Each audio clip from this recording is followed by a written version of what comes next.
What a difference Joel Embiid makes. The Philadelphia 76ers have won 7 straight after looking discombobulated and dead in the water during the second half of the season and have now become the hottest NBA team going into the playoffs. Point to any Joel Embiid hater and send them this video. There's a reason why he is still the reigning MVP. Anyway, at the making of this video, the squad is 7th in the East and are top 10 in the league regarding these stats. They are first in free throws made, they are 4th in free throws attempted, and they are 2nd in free throw percentage. I wonder why we have such high free throw stats. They're also 9th in offensive rebounding. They have the 2nd fewest turnovers in the league. They are 2nd in steals, and they are 7th in blocks. Overall, they have the 10th best net rating in the association, which honestly ain't bad after, Joel Embiid had not played 2 full seasons, if not more. This would be a testament to Coach Nick Nurse, who really implemented a defensive scheme system that allowed this squad to stay afloat, even though they didn't necessarily win games that much, because if they were, we wouldn't be, facing potential play-in games. There's an intensity here that the squad will carry over come playoff time. Add yourself some Joel Embiid offense, and you're giving yourself a mighty good shot. Looking at the playoff picture, with 1 game left, the Philadelphia 76ers would be playing the Miami Heat at home for a play-in game to decide the 7th seed. The winner would play the Bucks, which could potentially change as the Knicks and Milwaukee have the same record. And hypothetically, we maybe be able to change our own seed, go as high as 5, as we technically are tied for 6th with Orlando and Indy at the current moment. This whole joint is just screwed. Personally, I don't really care who we play. I think Maxey put it best. Wherever we end up, come postseason, we'll be prepared and ready to play, and we don't really, it doesn't matter who we play. Wherever we're going to play, we're going to go out there and we're going to compete, and I feel like this team is doing that. Now, I have 3 questions as the season dwindles down to the end. What have we learned this year? What do we have now that Joel Hans is back? And where are we going in the next few weeks? I will try to answer those inquiries and more, as well as talk my shit as I usually do in this video. A big what's up to everybody. Welcome. So what have we learned, aka what is the story of the season? 1, obviously it has to be Maxey. Homie has a legit shot at becoming the most improved player this season, and it would be well deserved. Now, I know I said this before many a times, but I was wrong about Tyrese Maxey.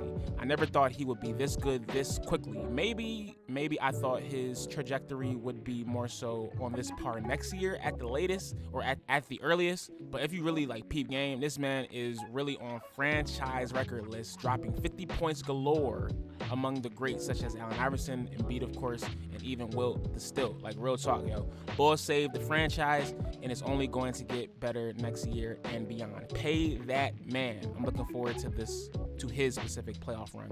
Also, real quick, and I have to emphasize this, do you see what having an athletic wing next to Joel Embiid can do to an offense? Just saying.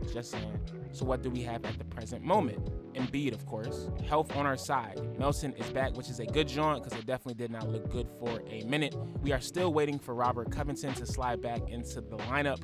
But other than that, what other issues do we have? Because I would bet that no team other than maybe Boston would want to face the Sixers at this present moment, because momentum is real, and you combine that with the amount of depth that the Sixers have via the wing position as well as guards, and we're giving ourselves a good chance at winning it all.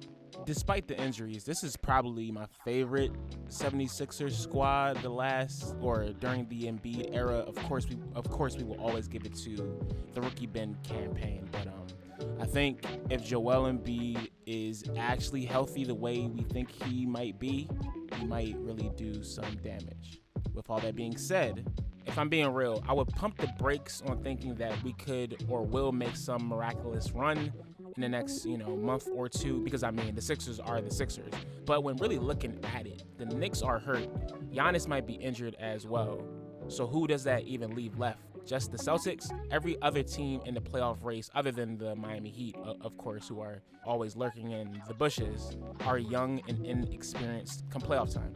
So I'm not giving our boys the benefit of the doubt just yet, because I'm not even sure if we've even played real good teams the last 7 games.